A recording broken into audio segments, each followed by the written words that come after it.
Boy, do I have an incredible gift for you today. You are getting world-class medical and research-backed simple tactics today to improve your health, to improve your energy, to improve your vitality. We are going to do some healing today from the inside out. Who the hell am I talking about? Dr. Mark Hyman. Can you just hear Dr. Hyman winding up? He's winding up. He is so excited. Hey, it's your friend Mel, and welcome to a vibrant, phenomenal episode of the Mel Robbins podcast. Let's do this thing. Okay, everybody, I am so excited. Boy, do I have an incredible gift for you today. And for those of you that are brand new to the Mel Robbins podcast, let me welcome you. My name is Mel Robbins. I'm a New York Times bestselling author and one of the most respected experts on change and motivation in the world.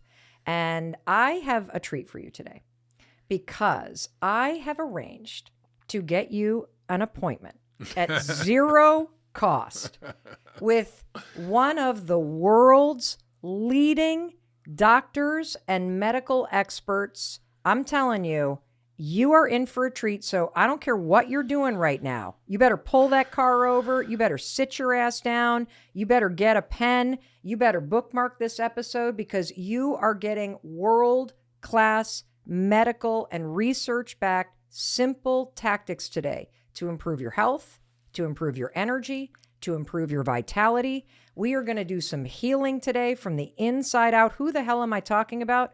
Well, I'm talking about none other than Dr. Mark Hyman. 14 New York Times bestsellers, people. 14. He has a wellness clinic in Western Massachusetts in Lenox. He used to be the co-medical director at Canyon Ranch. I mean, we could just be dropping and he's laughing at his own credentials. And that's something that I actually love about Dr. Hyman because he's relatable.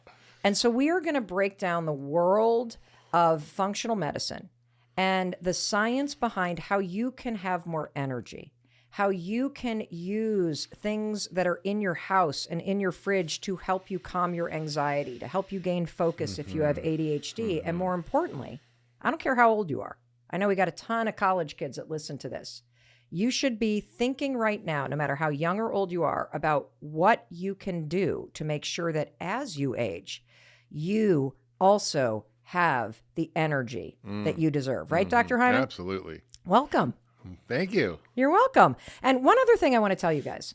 So about a year ago, I think you guys know this, I had this like tsunami casserole of a breakdown that was a combination of anxiety, grief over selling our house of 26 years, and crushing symptoms from menopause.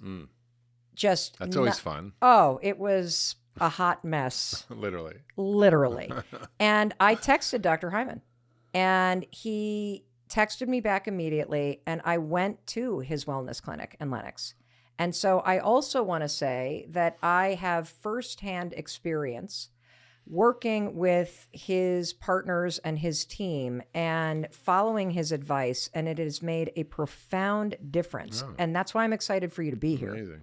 And there's one other thing I want to tell you. So she's going to kill me. And I'm telling you this, everybody, before we jump in, because I want you to understand that we're getting pitched like crazy to have people on this show because the show's been really successful. And I want to make sure that the people that we bring to you are going to give you value and tremendous value by the time of this podcast. And so Donna, who's one of the producers here at 143 Studios, she has something to tell you, Dr. Mark Hyman, a personal connection that I think you listening, you're going to love this full circle moment.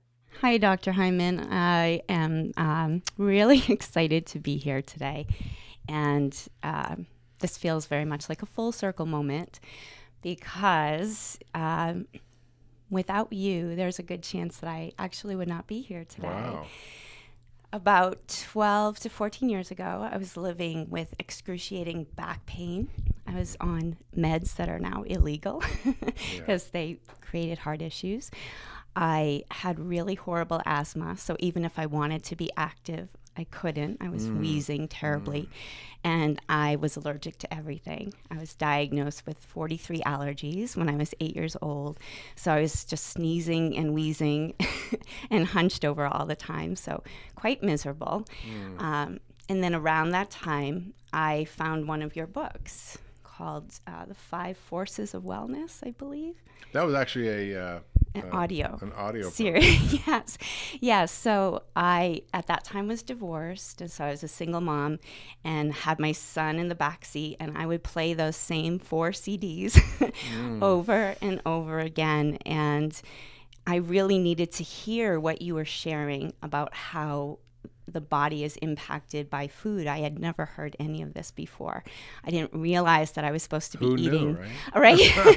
I didn't realize I was supposed to be eating greens, and I wasn't supposed to be eating all the sugar I was and all the soda I was drinking. And so I changed my lifestyle because of you, and I started to go to the gym. And here I am now, 14 years later, and I have no more back pain. I'm not on meds anymore. I don't carry an inhaler because my asthma is now in remission. And no more allergies. I'm not sneezing. We have dogs here today, and there's no way I could be in this place with dogs around.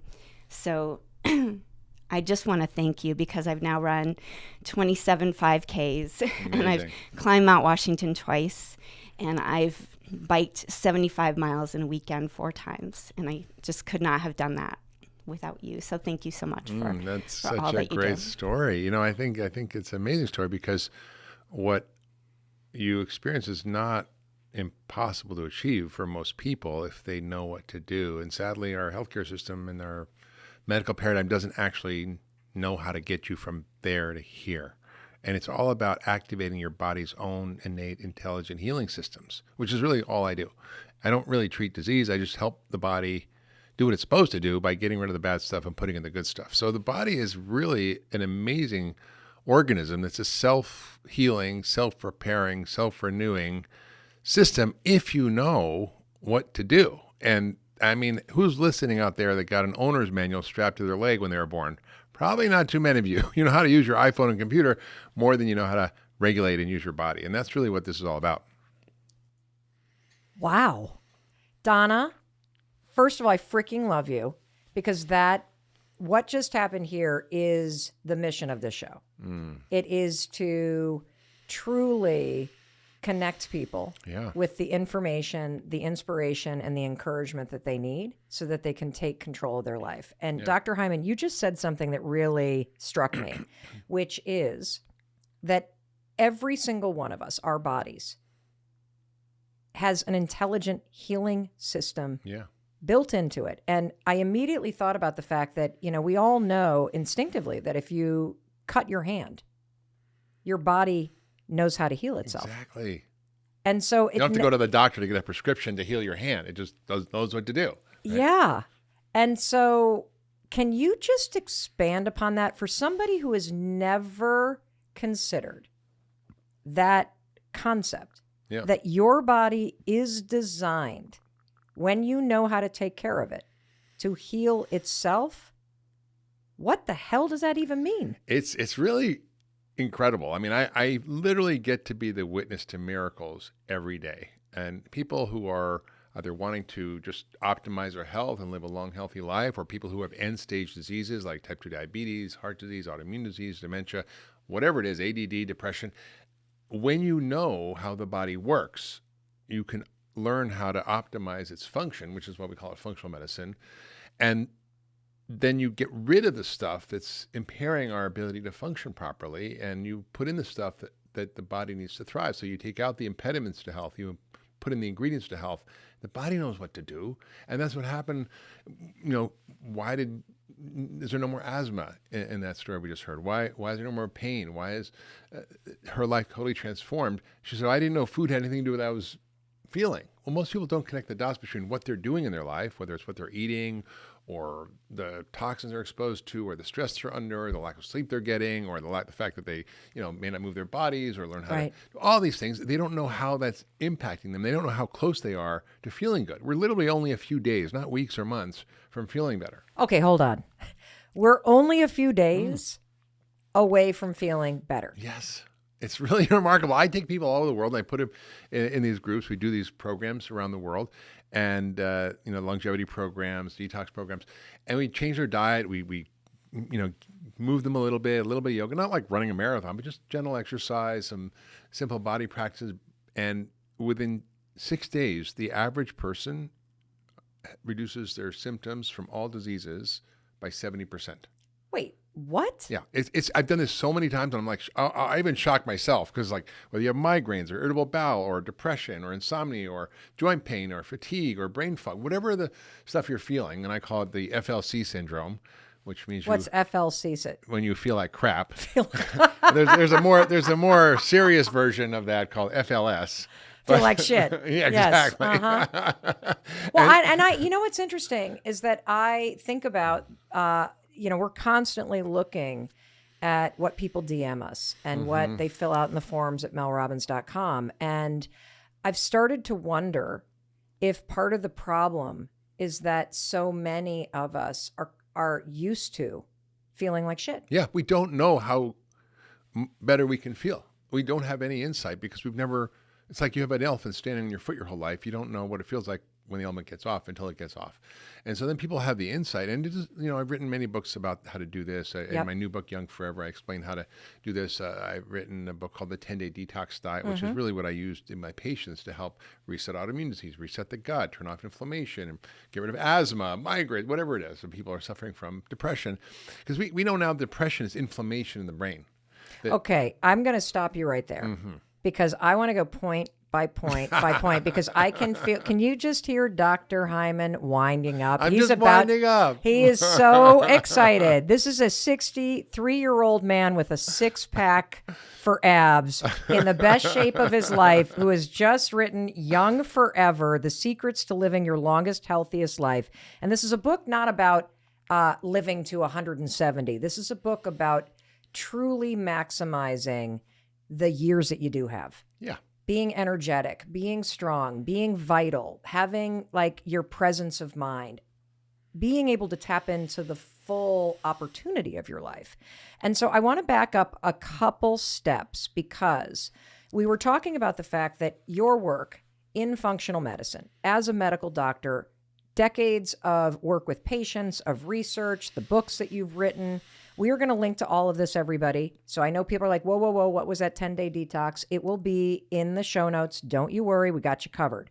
But I want to back up a minute because you talked about the fact that our bodies are designed to heal. Yeah. And so I want to give people a metaphor to start to think about because you've already started talking about food and that we don't stop and think about the fact that the environment that we live in and the things that we stick in our mouth and put into our body and the stress that we endure are all things that we can change for the better that have a material demonstrated impact on the quality of your health to the point where if you take this seriously, within 6 days, you will feel better. Yeah. I mean, what's so amazing, Mel, is that every cell in your body, your DNA, your microbiome, which are the bugs that live in your gut, your immune system, everything is listening to your thoughts. Everything is responding to your environment in real time. We call it the exposome. Your life is not predetermined by some genetic destiny. It's the life and the exposome, which is all the sum total of all the experiences you've had, all the toxins, all the thoughts, all the relationships, all the food you've eaten, everything, washing over your biology, creating the expression of who you are in this moment. And so that's a very empowering idea because it doesn't just something just didn't happen to you. You can actually be empowered to understand what those things are and change them and radically reverse your biological age, your health problems, your mental health, because the body has this incredible healing system, as we said. Wow. Okay. So would a good metaphor, and maybe you have a better one, but I keep thinking about, like, if you think about the fact that a brand new car is designed to drive. Yeah. Right? It needs fuel, though. Yeah. So if you want to take care of your car, you put in the fuel that doesn't have a bunch of crap in it, or you plug your car in, right? And you drive one of these electric cars. I think a lot about food as the fuel And if your car drives best on electricity or gas, you would never put sand in your gas tank because it would clog it up. Yeah. And so is that kind of a metaphor to get you thinking about what is it? It's more exciting than that because yes, food is fuel. It's energy, right? Yeah. You need it to, run your body. Yep. But there's all this other stuff in food that we've ignored besides calories, and it's the informational molecules in food. Because food is not just calories, it's information, it's instructions, it's code that upregulates your biology or downregulates it every single bite. Wow. It changes your gene expression, your hormones, your brain chemistry, your immune system, your microbiome. Literally everything is changed in real time by what you're eating. And it's the informational molecules, the medicinal molecules in food that are speaking to us and changing everything about how we feel. Like most people don't connect their food and their mood. No. Or their food and their asthma, or their food and their irritable bowel, or their food and their migraines, or their or food food and and anxiety, depression, or anxiety, food and depression. I mean, I had a great story of a patient who was having horrible panic attacks. Yes. And this was a guy who, was kind of chubby, had a big belly. So I knew right away he was insulin resistant, pre-diabetic, and probably had big swings of blood sugar and insulin. Okay, stop. So are you talking about that like pregnant belly that dudes get? Yeah. Okay, so when I see a dude with a big solid basketball, I'm like, beer gut. But what do you see? Well, it's beer because it's sugar, or it could be sugar or bread or pasta or potatoes or rice or anything that's starchy and sugary will cause that belly fat. So is that kind of like, how when you put yeast in bread and it ferments and it starts to rise? Not quite. Okay. No, it's actually fat. Oh, that's actually fat. It's not just gas. Okay. And so this guy was telling me how he would have these horrible panic attacks. He felt like he was dying. Heart was palpitating. He was sweating. He couldn't breathe. He felt anxious. And the world was going. I said, "Wow, what happens after that?" He said, "Well, I drink a can of Coke and it goes away." And I'm like, "Oh, you have hypoglycemia, right? Your blood sugar was crashing, and when that does, so you get into a life-threatening emergency. Your body doesn't know that you can go to the grocery store and get something. You think you got to go get food immediately. So it's really anxiety and panic attacks can be caused by many things, but one of them is huge fluctuations in blood sugar, and we see this all the time. Wow. Okay, let's back up a few steps. So I've got I want to talk about where do we start? Yeah. Okay. Because you just threw a whole lot at us, and I want to make sure that everybody listening leaves with a better understanding of how their body is designed to heal itself and specific changes that we can make in order to activate that power inside of us. Yeah. And so I want to talk a little bit about, you write so much about food, and we've already started talking about it. And in particular, I'm a huge fan of your book, The Blood Sugar Solution, which is where I think you're one of the first people to start talking about the vagus nerve and the power of the vagus nerve, which we talk about on this show constantly. Yeah. And the Ultra Mind Solution is a book. Oldies but goodies. Oh yeah, oldies but goodies. But listen, everybody, and I'm going to have you explain it. You may have heard that your gut is called the second brain. Yeah. But what you may not know is that during the formation of you as a human being, the same embryonic clump that forms the brain also forms the gut. And they separate, but they stay connected via neurotransmitters. Yeah. So I think about it like almost like goop. Like you break goop in half and it's got those stringy sections and part of it becomes your brain and the second part becomes the gut. Well, they call it your gut brain or your second brain. Yes. And that they talk to each other all the time. Completely, yeah. And so where I want to start with this is, can you explain the connection between your gut and your gut health and your overall health? And then we're going to get into specific mental health issues that people struggle with and the gut. Absolutely. What was really amazing to me, Mel, is I began to practice functional medicine. I began to, treat people's guts. I would help their immune system get better. I'd get them on anti-inflammatory diets. And as a side effect, they would report to me that my ADD is better, my depression's gone, my panic attacks are gone, my mood is better, I'm sleeping better. All these things, I'm like, really? What's going on here? And I began to really inquire about this process of how everything below the neck is influencing everything above the neck. Yes. So the subtitle of the UltraMind Solution is how to fix your broken brain by fixing your body first. Right? And what's really amazing is the microbiome is this new frontier. In addition to the understanding of the gut brain and the gut nervous system and the brain nervous system and how they're connected, and that's a real thing. There's constant communication. There's more neurotransmitters in your gut than your brain. But what's now happening is the understanding of this sea of bacteria in there that are all speaking to you every minute. And I just had talked to a scientist who was researching a particular microbe in the gut. And it's a big word. It's called Akkermansia. Don't worry about it. It's just one of the bacteria that lives in there. I already forgot it.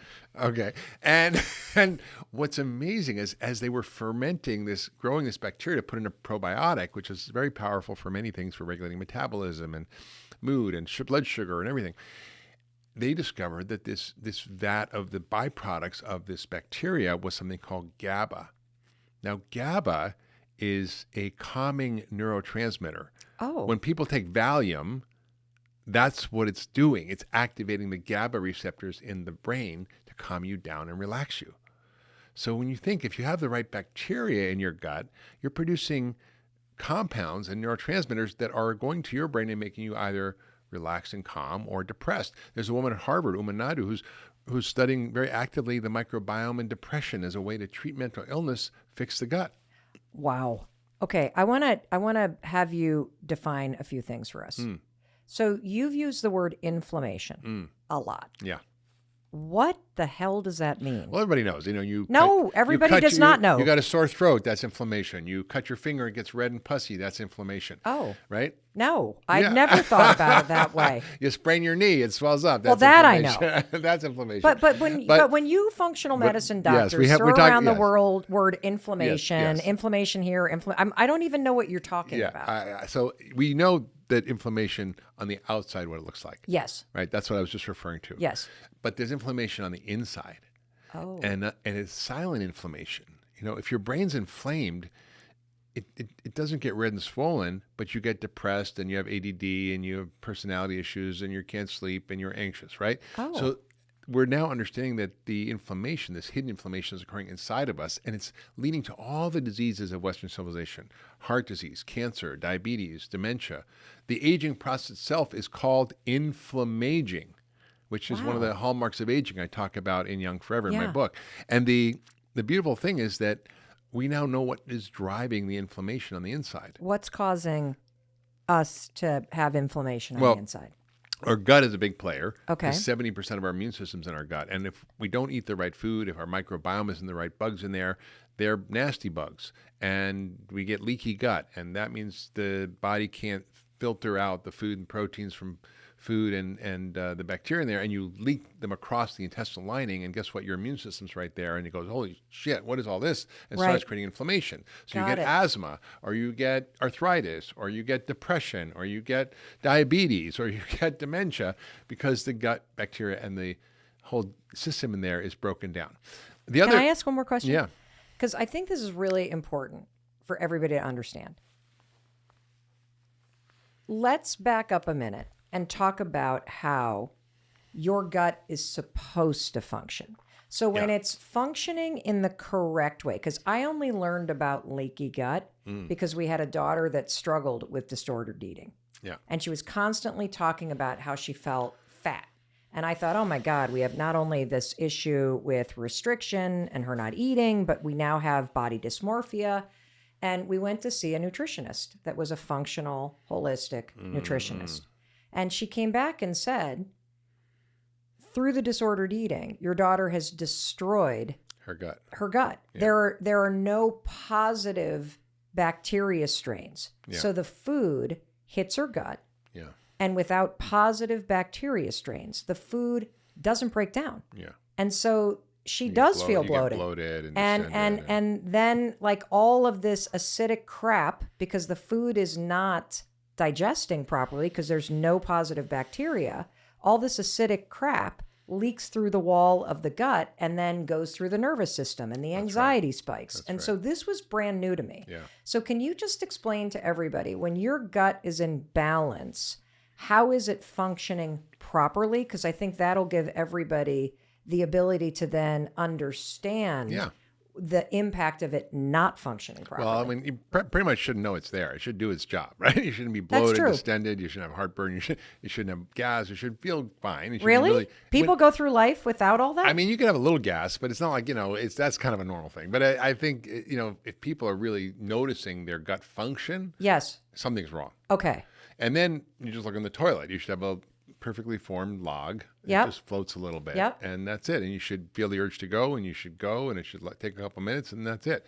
And that is not the case for most people in Yes. Western civilization. There was a guy named Dennis Burkitt who studied people in Africa, and he was looking at the hunter-gatherers who'd moved to the cities and the differences in the health outcomes in these two different populations between the hunter-gatherers and the city dwellers who were the same genetically. And he found that the city dwellers had lots of heart disease and autoimmune disease and diabetes and all these Western diseases, whereas the hunter-gatherers had none. And what he noticed was that the hunter-gatherer stool weight, their size of their poop, was 2 pounds a day. The city dwellers was 4 ounces. What? Yeah, because of all the fiber and all the plant foods they were eating that fed the good bugs in their gut. Meaning the people that were hunter-gatherers had a better diet. Yeah, and I would also imagine, and we're going to get into this, that the stressors of living in the city and the stressors of that kind of life also impacted the body functioning. Totally. I mean, totally. And there's many pathways through which this works, but the gut and the microbiome is a huge factor. So we know now how to identify imbalances in there. We know how to test for it. We know how to treat it. Not most traditional doctors, but most functional medicine doctors, this is the focus of a lot of the way we help people is by optimizing their gut function. So that's a big cause of inflammation. The other big cause, and this is also was mediated through the gut, which is our diet. Because when we eat, we're not just feeding us. We're feeding the 1,000 critters that live down there. There's probably 10 trillion cells in there that we're feeding. In your gut. In your gut. And many cells in your own body. There's probably 100 times as much DNA as your own body. And probably half the metabolites in your blood come from the bacteria, not from you. And they affect everything that's going on. If they're the bad guys, you're going to feel bad. And if they're the good guys, you're going to feel good. And so when you eat sugar and starch and processed food and artificial sweeteners and thickeners and gums and additives, they just destroy the microbiome. Plus, pesticides and glyphosate and all this stuff just kills it. And so we really have a gut crisis in this country, but we also have the food crisis. And the food crisis is really what's driving it. And I think if people understand how powerful food is, they don't really have to listen to me. I mean, you can listen to this podcast, you can listen to a million other podcasts. Just for 10 days, change your diet and see what happens. Not for a year or 10 years, but 10 days. Anybody can do anything for 10 days. And when you do that, you literally take away all the potential inflammatory foods, all the foods that are causing you to have issues, which is typically gluten, dairy, sugar, processed So what foods. is the 10-day? Just give us simple rules that you want everybody listening to try. This is a dare.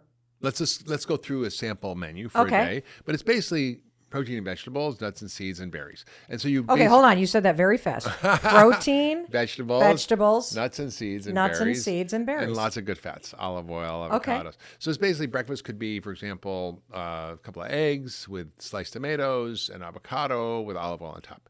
Lunch could be a big salad with lots of different veggies and tomatoes. I could throw a can of wild salmon on there. Yep. Put in some pumpkin seeds, just lots of good plant Very foods. Very colorful. And dinner might be, some a big piece of fish or chicken or a nice small piece of meat with 3/4 of your plate should be vegetables. So 3/4 of your plate. So everybody. I'll have the other night I had a purple sweet potato. I had some roasted mushrooms. I had, I can totally have a roasted eggplant, whatever you kind of get excited about. Broccolini, I make cruciferous vegetables every day. These are the broccoli What did family. you say? Cruciferous vegetables. What the hell were It's cruciferous? broccoli, basically. The broccoli what does family. cruciferous mean? It means broccoli, basically. Broccoli, collards, cabbage, Brussels sprouts, all those. The fibery crap cauliflower. your grandmother served. Is that what you're saying? It's this family of vegetables. It's a super family. Got it. Because it actually detoxes your cells. It helps prevent cancer. Wow. It boosts all the detox hormones molecules in your body. So I want to stop you real quick because you posted something 2 days ago. I did. What? That was I'd never really thought about it this way. And it was, you'll probably say it better than me, but it was a very simple post that was like, your cells, your brain cells, like all of this stuff, your skin that all is continuing to grow, it doesn't just grow out of thin air.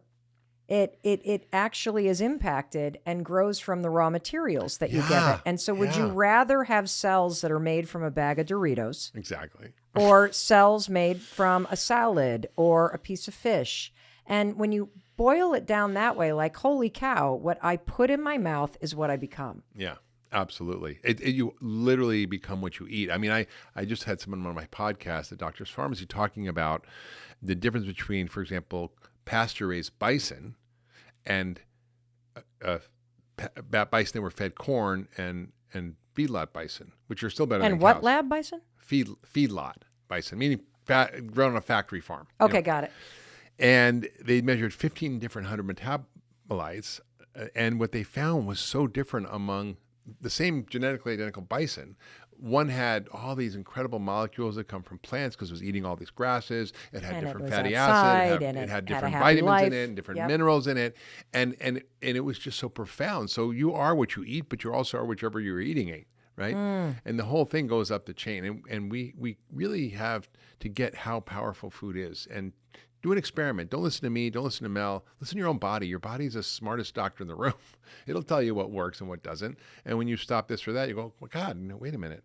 My joints don't hurt. Or wait a minute. I'm not having terrible reflux or heartburn anymore. Or I don't have migraines. What happened? Or my mood is better. What's going on? It's what you're eating. Wow. What are the top things that people should, in this kind of 10-day window, stop eating? I mean, anything that comes in a package, basically, I mean, if it's canned, sardines or salmon, that's fine. But basically anything comes in a package, can, or a box, get rid of it. If it's sugar, no. If sugar sweetened beverages, no. Alcohol, no. And I sound like I'm a food Nazi, but what I'm saying is get rid of the grains and beans for a short time, because a lot of people have inflammation from that if they have a gut issue. Grains and beans are healthy and they're good for you, but for some people they can be a problem, right? It's just like peanuts are good for people, but if some people Well, what's the universal one? It's no gluten. No gluten, no sugar, no dairy, no alcohol, no processed food. Do you have any fun? Absolutely. I have so much fun. I have so much fun every day. I'm just kidding. My whole life is fun. And I don't feel restricted. I don't starve myself. And the thing is, these foods are addictive, Mel. So people think, I gotta have, well, sugar. Well, can I have artificial? I know what people are listening, thinking about. They're thinking, oh, Dr. Hyman, can I have artificial sweeteners? Or can I have, stevia? Or can I have, is stevia okay? Everybody's going through their head. And if you are having this inner dialogue right now, I guarantee you have biological addiction to sugar because you're trying to find a way out. I'm going to stop smoking, but I'm going to vape, or I'm going to chew Nicorette gum. Well, that's not getting rid of your addiction.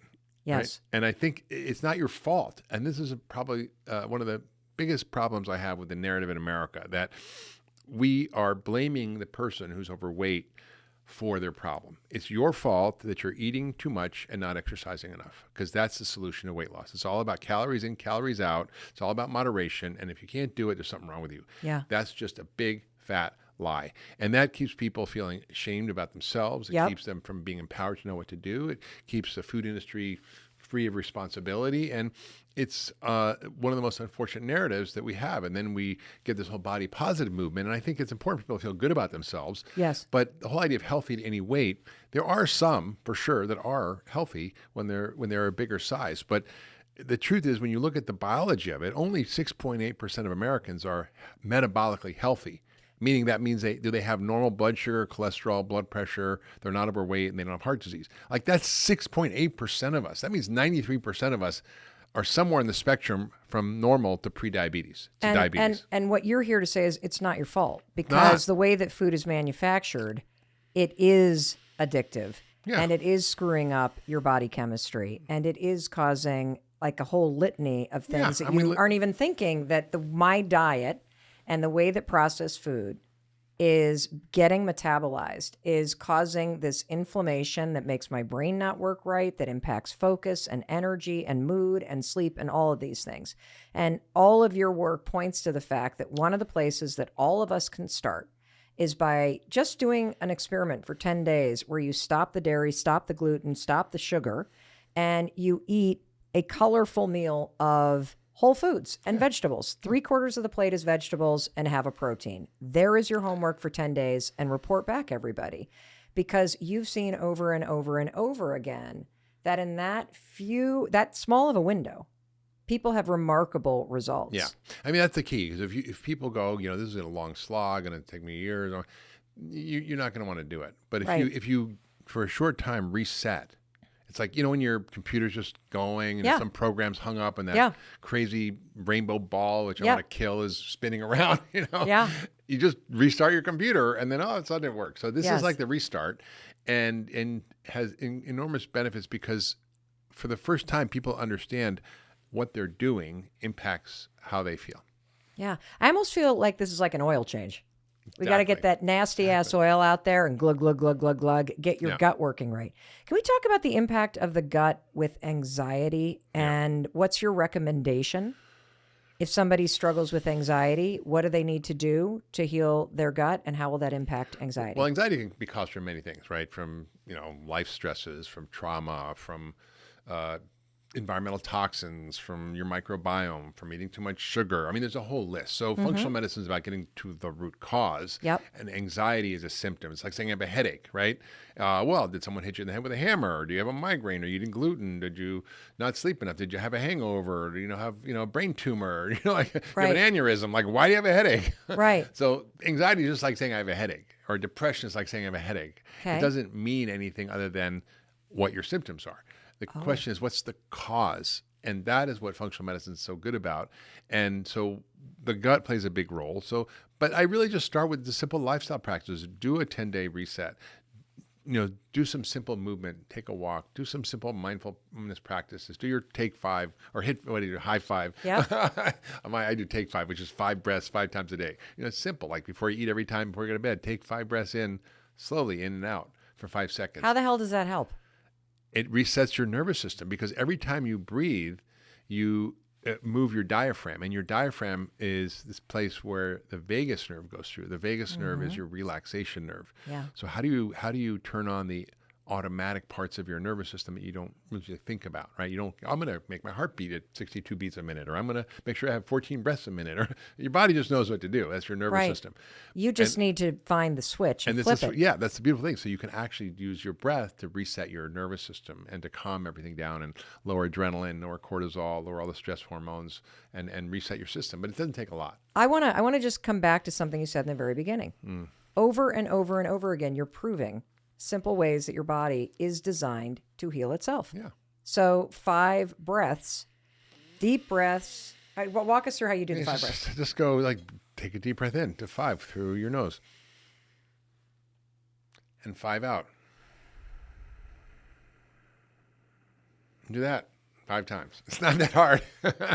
Yeah, but nobody. I just did it once and I feel already. I feel better too. And again, it's proof that if you do the right input, your body responds. Yeah, we're just looking out there for a solution. And I think it's like Dorothy in her ruby red slippers. She was running around Oz trying to find a way to get back to Kansas. And the truth is she had her ruby red slippers the whole time. And all she had to do was click her heels 3 times and get home.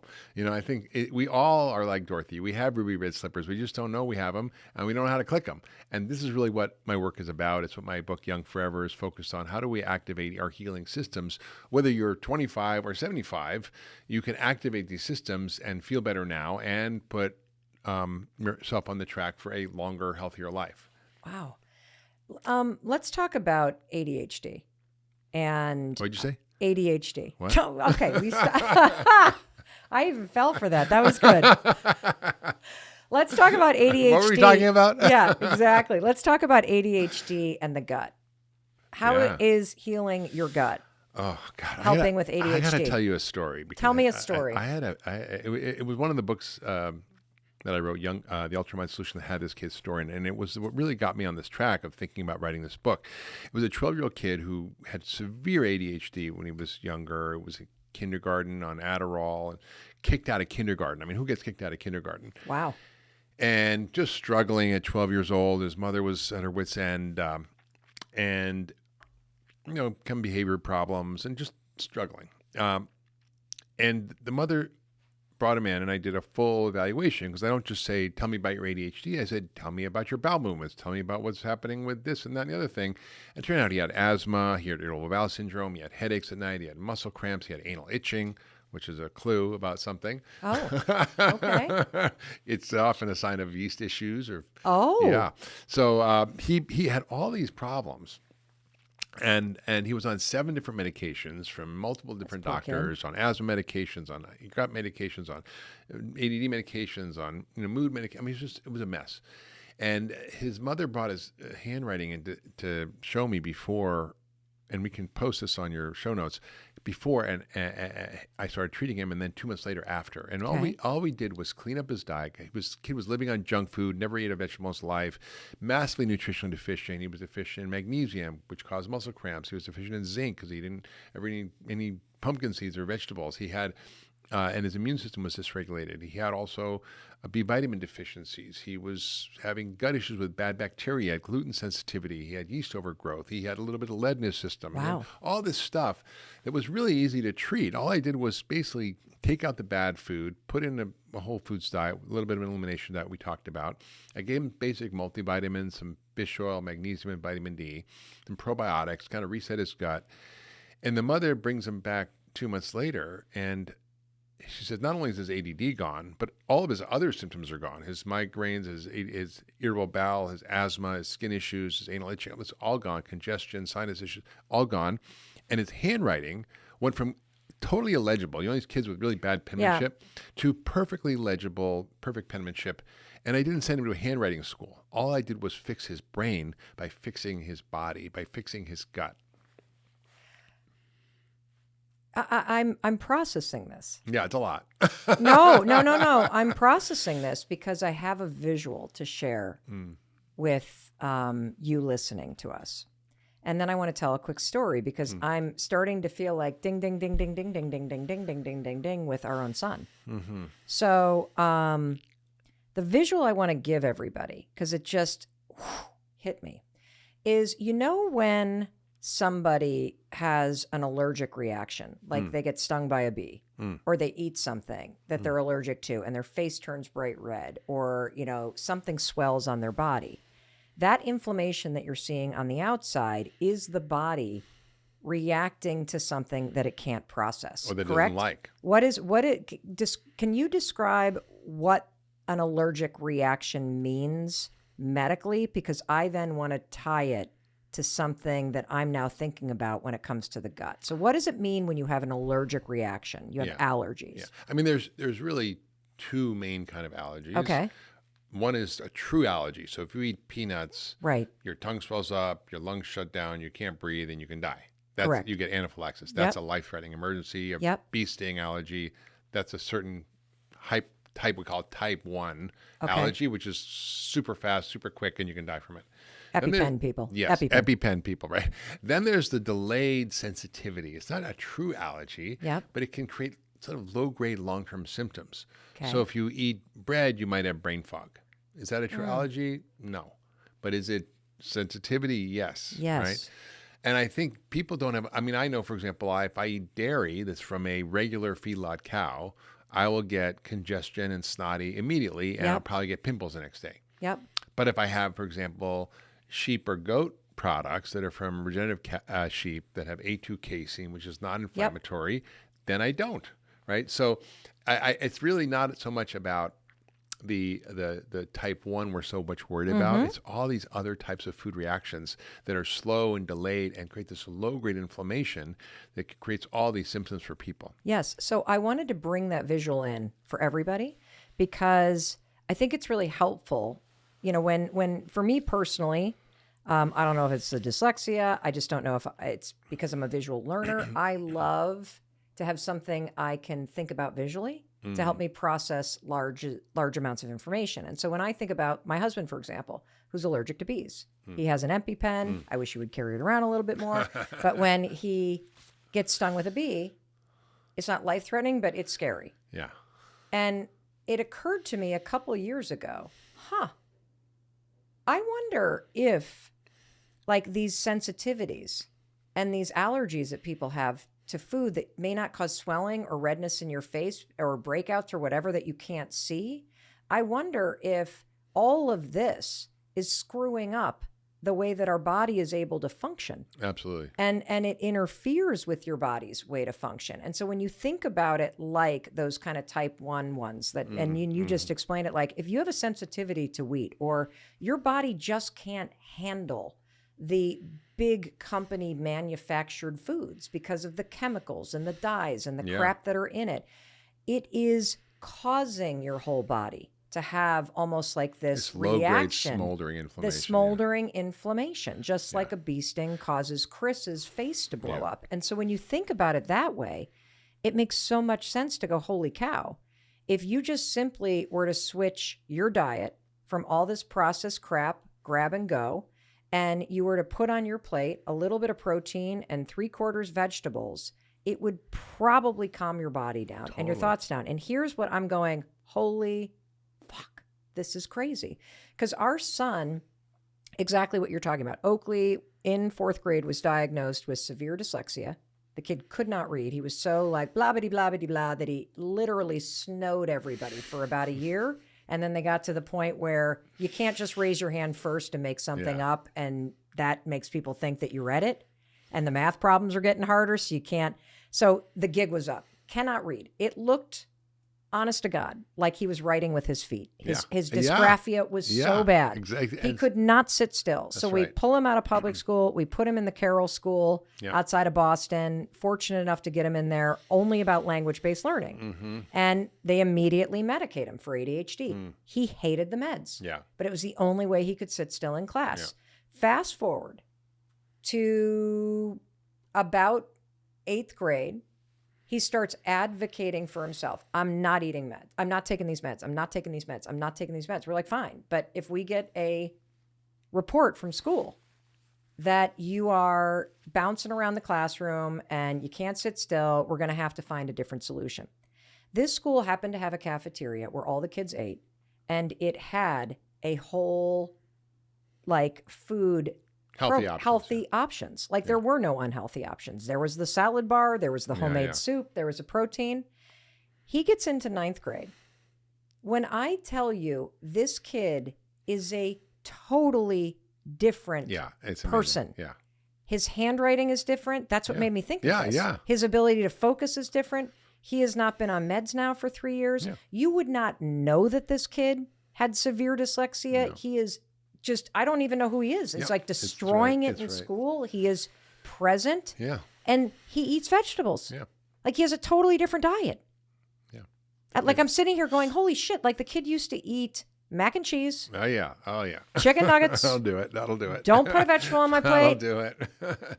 Yeah, it's really true. And it's like, and I'm just processing this because I'm like, I think this is a major part of why he is transformed. And Mel, it's not just ADD. Everything that goes on in our brain above our neck is governed in the same way. We may not have such severe symptoms. We may not have asthma. We may not have severe ADD, but we may have fatigue or brain fog or just depression or anxiety. Well, let's talk about depression because anxiety is not a disease. ADHD is not a disease.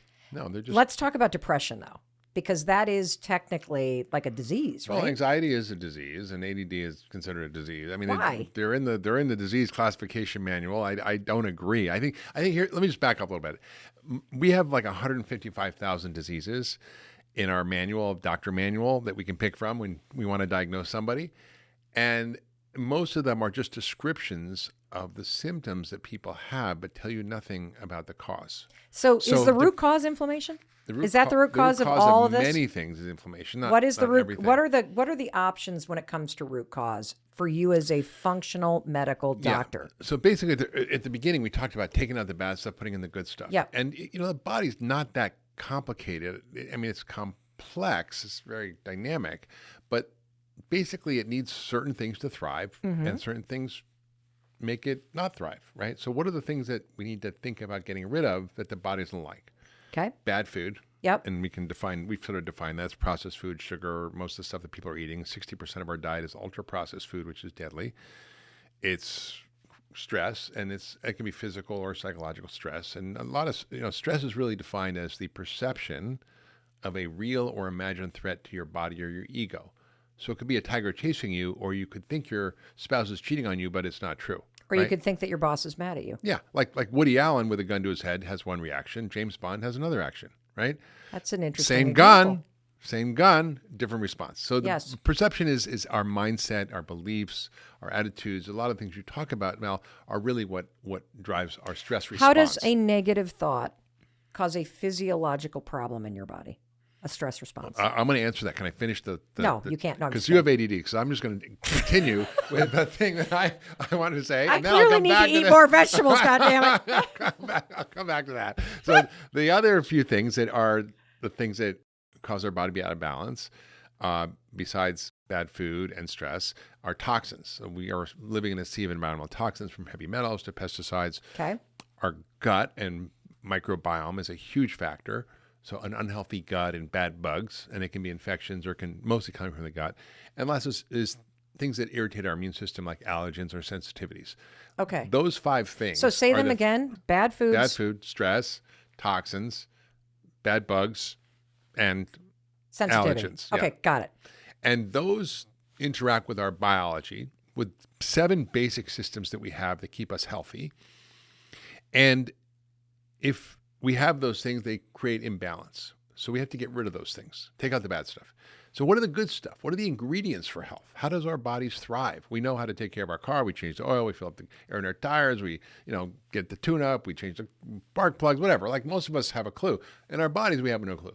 So what are the things our bodies need? We need the right nutrients and nutrition. And it's a little bit personalized, but I've written a lot about how to find a way of eating that's good for you and that you like. It's culturally relevant. It's affordable. Second is nutrients. We are often deficient in many nutrients, particularly omega-3s, vitamin D, B vitamins, iron, zinc. These are magnesium common nutritional deficiencies that have broad impacts across the body, including our mood. Then we need the right balance of hormones. We need the right amount of light at the right time. So if you're having, blue light at night, you're not going to sleep. If you don't have, blue light in the morning, your brain can't reset for the day. When you say blue light in the morning, are you talking about bright Sunlight. light outside? Sunlight. Okay. Go outside. I didn't 20 really minutes. realize that sunlight was blue light. Yeah, well, it's got blue in the blue light spectrum. Oh, okay. Yeah, so at night we just are overstimulated with our computers and our screens, and this screws up. So we need the right kind of light. We need the right type of clean air. We need clean water. We need movement, like exercise. We need resetting, restoration, relaxation, resetting the vagus nerve, sympathetic nervous system needs to be calmed down, right? That's not a passive activity. So you have to actively relax, right? Whether it's breathing or yoga or meditation or whatever, prayer, journaling, a million ways to do it. Then we need also sleep. And most of us are not getting enough sleep or good quality sleep. So 7-8 hours minimum for most people is essential. And there's a lot of talk we can talk about sleep. And then we need connection, community, love, meaning and purpose. These are all ingredients for health. In my book, I talk about how, for example, if we cured heart disease and cancer from the face of the planet, we'd extend our life by 5 to 7 years. If we cured loneliness? If we cured loneliness and develop connection and meaning and purpose, we extend our life by 7 years or more. So wait a minute. Basically, having meaning and purpose and connection in your life is more powerful than curing cancer and heart disease in terms of longevity. So and I know from my travel to blue zones, that was a big part of the medicine they had, was community is medicine. Right. Connection is medicine. Yeah. And yeah. most- And I'm sure you're seeing it as a epidemic of loneliness, especially coming out of the pandemic. Totally. So those are the ingredients for health that we need to provide, and everybody needs different ones. For example, some people might need more vitamin D, some people might need more sleep, some people need different kind of exercise. So it's really personalized, but those are the basic ingredients. So It's that's sort of personalized, right? Yeah. Because like just talking to the broad audience that's listening, you've mentioned a number of supplements, and it's the same ones over and over. So for anybody listening that's like, okay, I got it, I have to do something. We've already talked about diet and changing your diet, and even just noticing that if you were to remove the things we've talked about and add in this very simple, clean, healthy, vegetable forward and clean protein diet in 6 to 10 days, you're going to feel like a different person. Just try it. Try it. And then you can decide what you want to do after that, right? Yes. I want to keep eating my donuts. Okay, fine. Then you're going to feel like crap. And if you want to feel like crap, it's your prerogative. Right? Well, I'll tell you something. I am now on, it's like, I don't know, day 30 something of not drinking. It's life changing. Yeah, totally. It's totally life changing. And I cannot believe how much clearer I am. I cannot believe how much more present I am. I cannot believe that I don't really miss it. Yep. And I had committed to doing this for almost 3 months, and I don't know how I'll incorporate it back, if ever. Maybe here and there, but like it just was such a profound difference for me that I'm kind of dumbfounded I didn't do this earlier. Yeah. And so I think you can tell almost immediately. But will you explain to everybody, if you're not currently taking a high quality multivitamin or other supplements, what are the non-negotiables where everybody should start? You know, for probably less than $1 a day, you can get what you need, which is a multivitamin. Yep.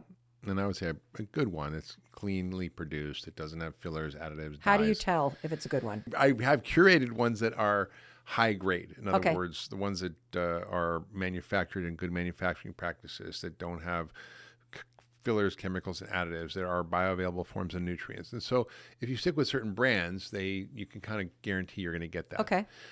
Then I think a vitamin D for almost everybody, even in the summer, people are like, oh, I'm taking, vitamin D in the summer. I don't need it. You do. Most people, unless they're out there running around half naked between 10 and 2 every day all year long, you're going to be vitamin D deficient. That's only you. I've seen you in your before and after photos that we're going to link. The dude is tan with the 6-pack. You're running around getting the vitamin D. He's embarrassed and laughing. We know it's true. Now, is there different forms of D, Vitamin like D3? D3? Vitamin D3. And do you have to take it with And, something else to be with absorbed? fat. You need with fat. So with food, basically. Okay. So maybe between 1,000 to 5,000. The government guidelines say up to 4,000 is safe. So there's no downside to that. And then fish oil for most people, because 90+% of us are deficient in omega-3 fats because we don't eat wild food that much anymore. What does the fat do? These omega-3 fats are fats that we need in small amounts that are what our brains are made up of. Oh. They regulate inflammation. They are what our cell membranes are made of. They are basically the most critical fats that we consume, and most of us don't have enough of them. And they can treat depression and very many mental issues. Even ADD has been found to be helpful. Postpartum depression. I mean, so a lot of things that we just think, oh, well, what do we do with these things? But there are great studies that show that these can be effective. So I think that's a kind of basic non-negotiable. Got it. So multivitamin, everybody, the D3 and fish oil. And fish oil. What about magnesium? Because you've mentioned it a couple times. That's my fourth one. But depending on your symptoms, and how do you know you need magnesium? Well, I don't know. How do I know? Listen up, everybody. It's pretty simple. If you have anything that's irritable or twitchy or spasmy, it's likely you're magnesium deficient. So if you're anxious, your emotions are twitchy. If you have palpitations, it's twitchy. If your colon's not working and it's in spasm, you have constipation. If you have muscle cramps, you have eye twitching. Any of those things are signs of low magnesium. I'm just twitching as you describe those symptoms because I'm like, check. I'm going to use, I promised everybody a appointment, zero cost, with one of the world's most respected medical experts and leading voices in the functional medicine space. My toes cramp all the time. Yeah. Why? Everybody's favorite radio station, you know what that is? No. WIFM. What does that mean? What's in it for me? What's in it for me? Yes, exactly. So your toes. Yes, my toes. Probably cramp because you have either electrolyte imbalances or magnesium. Oh. And so if, people often don't have enough electrolytes in their diet, particularly potassium. So you can get that from eating lots of vegetables, from vegetable broths, or take electrolyte solutions. But taking magnesium is a huge cure for muscle cramps, and it's particularly foot cramps. So what surprising things cause your magnesium to go down? So we should have a lot of magnesium because it's in all foods, nuts and seeds, and a lot of plant foods. But we do so much to make our bodies dump magnesium in our urine. We drink too much soda. We have too much caffeine, too much alcohol, and too much stress, all of which cause us to lose magnesium in our urine. How does it make you lose magnesium if you drink a soda? Well, it's got something called phosphoric acid in it, which is in the dark colored colas, and that causes you to leach magnesium out. And wow. Yeah. And what about seltzer versus water? I'm really curious about whether or not drinking seltzer. It's okay to drink bubbly water. I think you should mix it up. But if you only drink bubbly water, it's probably not totally great for you. But if you have water and sparkling water, if you like that, I love sparkling water. So not an issue. All right. Well, thank you, doctor. Can we talk about hormone imbalance? Yes, we can. How do you know if your hormones are out of whack? Well, And what role do hormones play in your gut? yeah. And I would love to selfishly focus on women, if that's possible. Yeah. So, listen, you said that you had a chance to go down to the UltraWellness Center and see our docs. And not everybody can come see us. Yes. So this is why I write book after book after book, to be how-to manuals to help you identify where your problems are and what to do about them.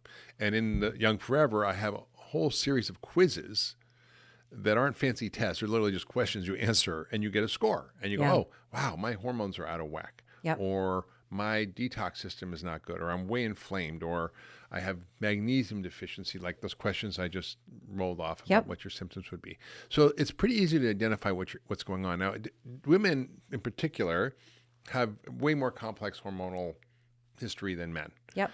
Men go through andropause, and they kind of lower their testosterone. That sounds age. Weird. Andropause? Yeah, it's male menopause, basically. And what happens when dudes go through male menopause?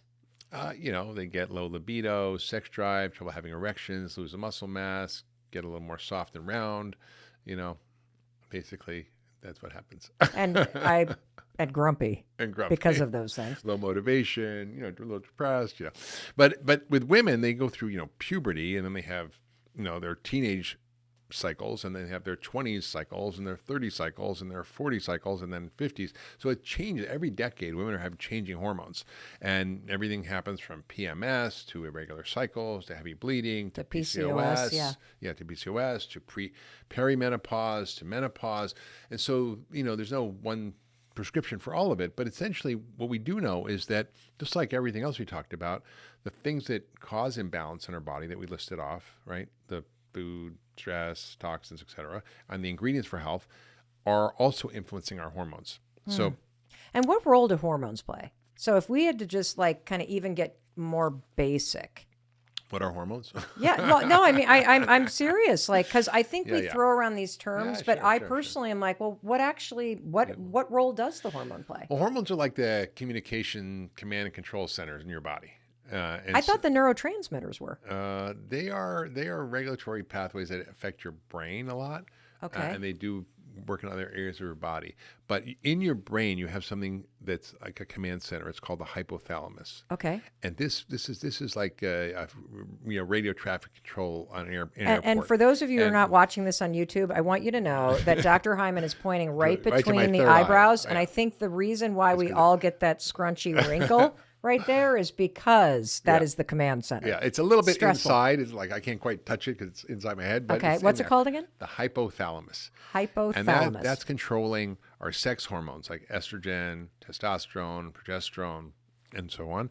It's controlling our stress hormones like cortisol. It's controlling our hormones that have to do with growth hormone. There's thyroid hormones. All these hormones are controlled by this command and control center. Okay. And so what happens, particularly with women, is that they not only have trouble with their sex hormones because of all the stresses and toxins and everything in our life, but they also, thyroid problems are really big and often underdiagnosed.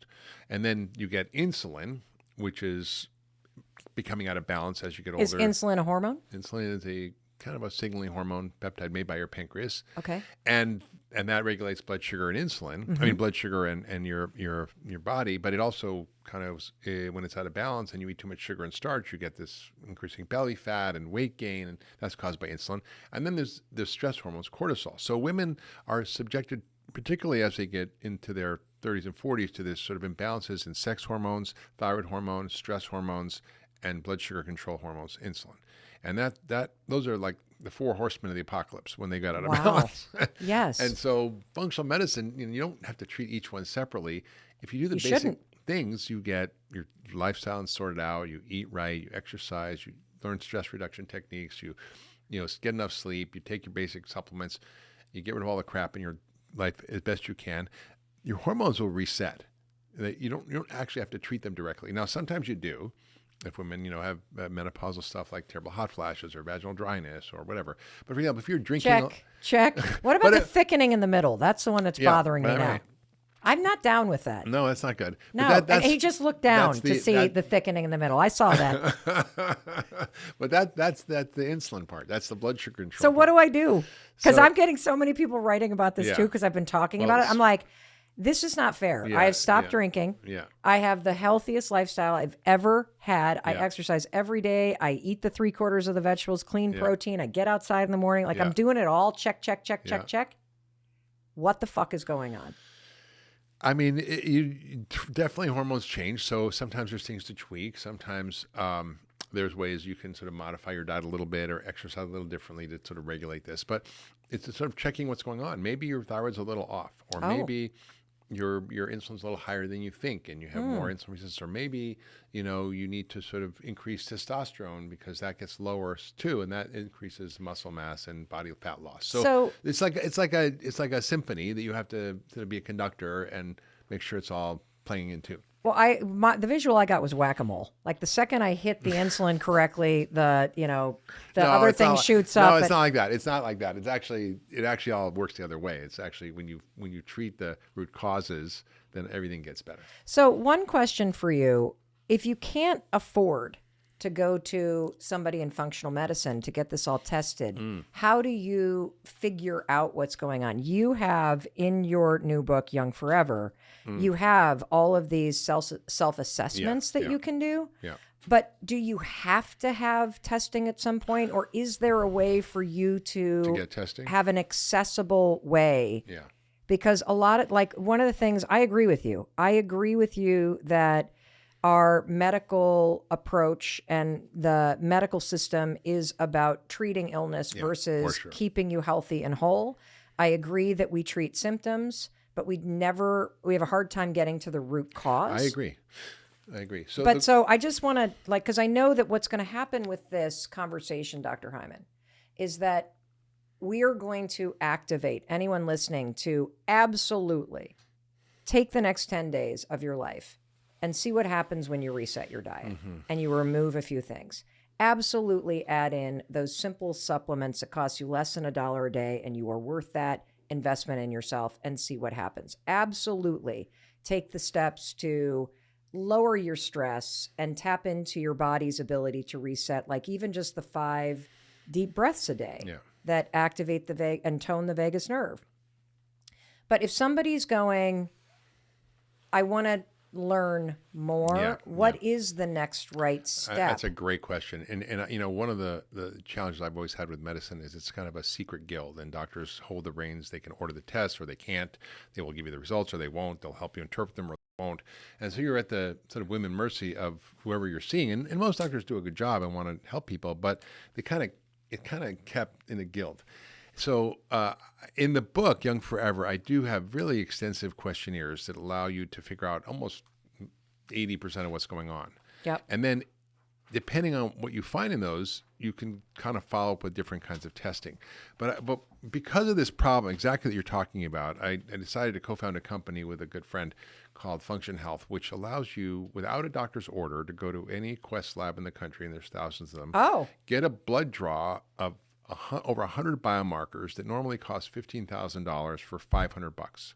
Wow. And it comes with a whole interpretive map and framework and dashboard that's filtered through the lens of functional medicine that I wrote that allows people to not have to go see the doctor and still do 80% of. Or why the hell did I go to your clinic then if I could have just done this, Dr.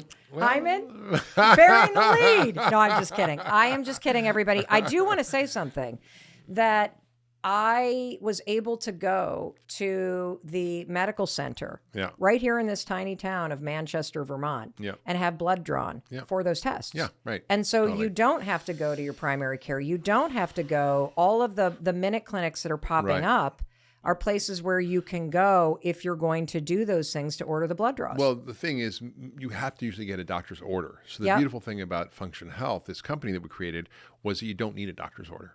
So you can go to the website, sign up, and they'll network with over 50 different states, doctors in every one, where you can just go and get kind of the testing done. Yeah, get the testing done, get your results, and track it over time, and you can see your hormones, your thyroid, your insulin, your age-related markers, your brain chemistry, so much about what's going on with your body. You know what's so cool about this? If you can afford to do it, and we'll put the link in the show notes, is it's like getting an x-ray of your insides.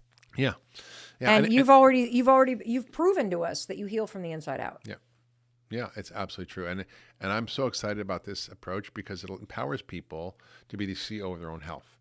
And the reality is that, even if you go to the doctor with all these complaints, they're going to be able to, quote, manage your symptoms. I don't want to manage people's symptoms. I want people to get better. I want people to reverse these problems and not need a doctor. And the truth is, most of the things that work are not things you're going to get at a doctor's office, which is drugs and surgery. So sometimes you need them, and I use them. That's not a bad thing. But most of the problems we have don't respond very well to that. And all these things we talk about, whether it's depression. I mean, antidepressants just suck. They don't work that well. They have all these side effects. And anxiety medications are highly addictive. I mean, they just cover over the symptoms. What if you could actually figure out why you're having the problem and fix it? Well, I think you told us why. It's inflammation. It's a gut that's out of whack. Mm-hmm. It is the stressors in your life. Mm-hmm. It is the toxins in your environment. And not understanding that your body has this elegant design that is super intelligent and responsive and can heal itself if you are conscious and intentional about the right input. Yeah. And that's what's exciting that's happening now in science is we're actually getting there. Like the old paradigm's dying.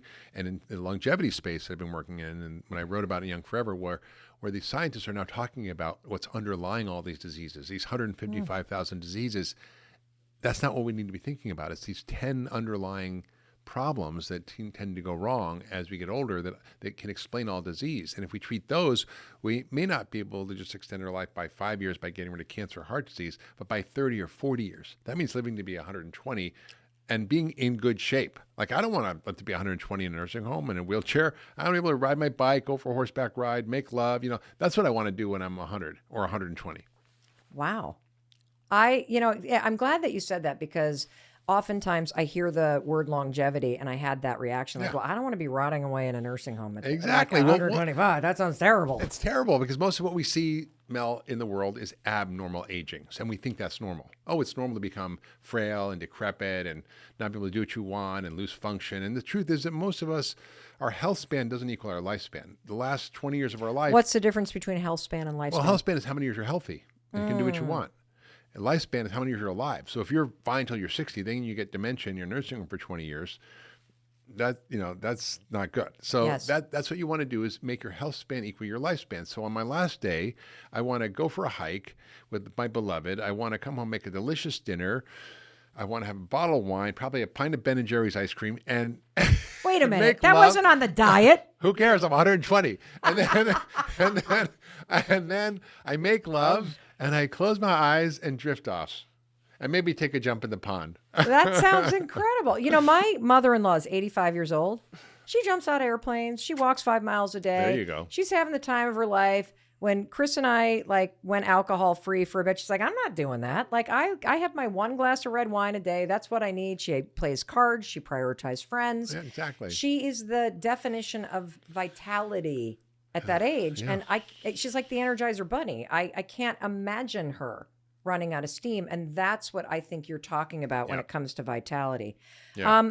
One thing we did not touch on that I know we're going to get a lot of questions on is probiotics. So you talked about microbiomes being these little bugs in your gut that help your body break apart what I hope is going to be the fuel that your body needs, not the chemicals that the big food companies have sold to you in the grocery store. So how do you reset the gut in terms of what probiotic, or is there a strain you should take, or what should you, is yogurt enough? Tell us what to do. The truth is, Mel, that most of what determines the health and quality of your microbiome is what you're eating. Okay. Right? So you need to feed your gut right. You need to tend your inner garden right. And that's not that hard to do. What is it like? It likes lots of fruits and vegetables. It likes lots of fiber. It likes probiotic foods like sauerkraut, kimchi, miso, and things like that. It likes prebiotic foods, which are like the fertilizer that feed the good bugs, things like asparagus, artichoke, plantain, jicama, the list goes on. So we can do that a lot through our diet, and to not eat gut-busting foods, things like tons of sugar, processed food, food additives, emulsifiers, chemicals, all those things damage our microbiome. And then drugs. We're on a lot of drugs, antibiotics, acid blockers, and hormones, and all these things can really screw up our gut microbiome. Like drugs like Advil and the anti-inflammatory drugs. So we have to be really smart about taking out the things that bust our gut and put in the things that heal our gut. And that's really well outlined in my book, Young Forever. But the probiotic can be a useful tool, but it's not in replacement of the diet. So you're basically saying if you eat sugary cereal for breakfast, You're and then screwed. you have chicken nuggets and pizza for lunch, Yeah. and then you have like takeout whatever, fried whatever, popping Fabulous. one probiotic is not going to help? Yeah, no. Okay. And the other thing that's really amazing is that we learned that they like polyphenols, which are... What is that? I know, right? Big word. There's like 1 million molecules in colorful fruits and vegetables that are the medicine in food. And these medicines work in many ways in our body, and particularly on a lot of the longevity switches. But it turns out that these microbes in your gut like to eat them. Oh, Right. And so remember that weird name, Akkermansia, that I was mentioning? I forgot it, but Yeah. now I do. But the one that produces this like natural Valium in your gut, yeah. that bug really likes green tea. It likes pomegranate, and it likes cranberry. And it likes all the molecules. So you have to feed them. And like you have little critters in there. You got to take care of them. And so food is the biggest solution. And yes, probiotics can help, and prebiotic supplements and fibers can help. But we really want to actually make sure we actually take care of it by eating what we need to be eating. And I had actually horrible colitis years ago from taking an antibiotic that screwed up my gut. And I cured it using a lot of these polyphenols and prebiotics. And as a result, I was mixing all this different stuff. I created like a simple solution called Gut Food, which is a powder, like a multivitamin for the gut. And it's basically what I take every day to keep my gut healthy. Do you put it in a shake? Yeah, Or do you it stir tastes it in a good. glass? Actually, you can put it in like a water and mix it up, or you can throw it in a NutriBullet, and it's really yummy. Wow. So you mentioned several times that you've written about what to eat. Can you tell everybody where to go Well, to find all this? Because the pretty show much notes are going to be 10 pages long. Anywhere Where am I you sending? find Dr. Hyman, all I do is talk about food as medicine. But I've written a number of books. One is called Food, What the Heck Should I Eat? Food, What the Heck Should I Cook? And the Pegan Diet, which is kind of a spoof on the extremes of paleo and vegan. And what are the principles? And it's really an easy, digestible, almost like bathroom book where you have 20 or so principles that you can read one, and it's basically about the time it would take you to go to the bathroom at a time. And they tell you, what you should know about each category of food. What are the best vegetables? What are maybe ones you want to watch? What are the best forms of dairy? What are the best forms of meat? What are the best forms of nuts and seeds? And what you should be doing to take care of your gut or balance your hormones. So it's all in there. And I think the Pegan Diet is kind of a fun, easy way to go. Well, and if you put it in your bathroom, you can actually mark your progress, because There you if go. you read it in the bathroom, you will know within a couple weeks of finishing the book Yeah. whether or not applying the stuff that you just learned had any material effect Absolutely. on your digestion, which create I a whole would. Instagram site about that. Yes, exactly. You're incredible. We'll keep going. Dr. Hyman. We could do another one and just like do part 2. In the house, man. We might just do that. Oh, I know. I got one more question.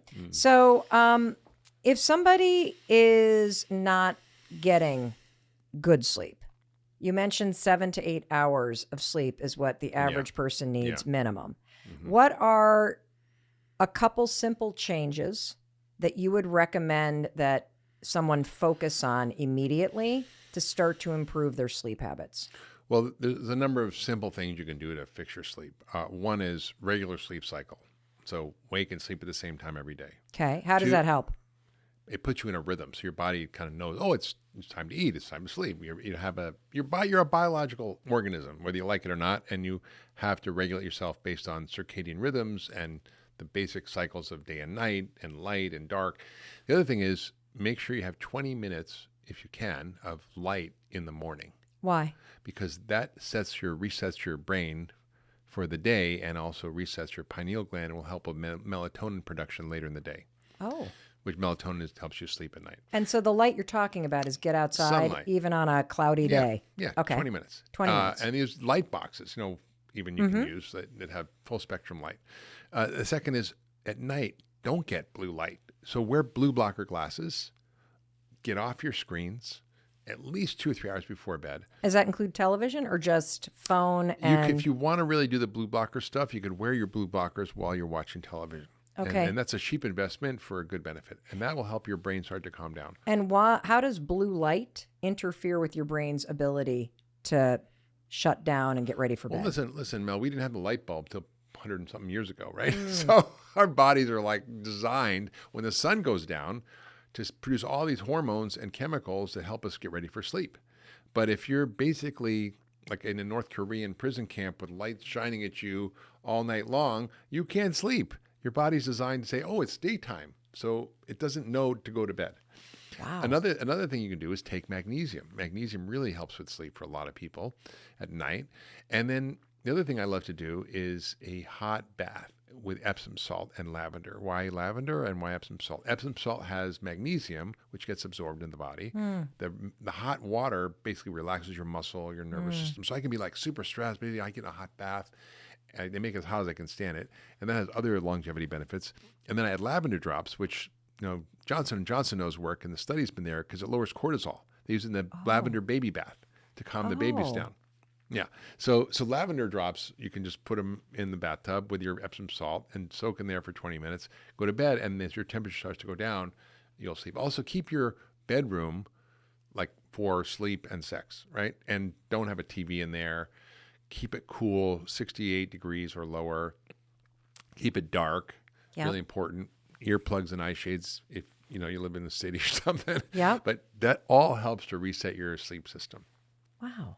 And again, what I love the most is that you have said from the very beginning, your body is designed to work on a very simple rhythm to heal itself. And now you know the simple, cost-free things that you can do in order to tap into this magnificent, intelligent body of yours. It's a miracle, really. It really is. Well, Dr. Hyman in the house, thank you so much.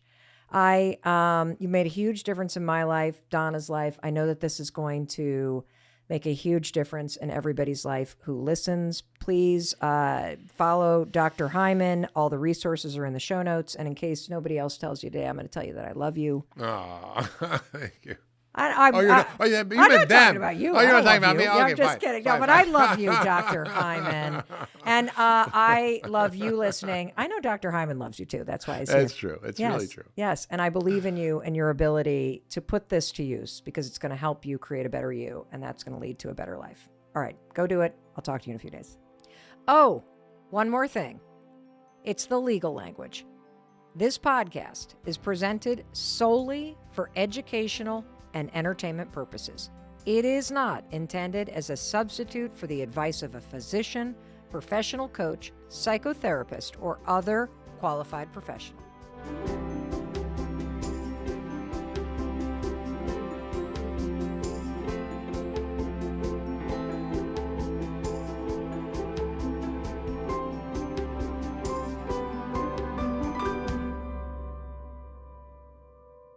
Hey, it's Mel. Thank you so much for being here. If you enjoyed that video, by God, please subscribe because I don't want you to miss a thing. Thank you so much for being here. We've got so much amazing stuff coming. Thank you so much for sending this stuff to your friends and your family. I love you. We create these videos for you. So make sure you subscribe. Mwah.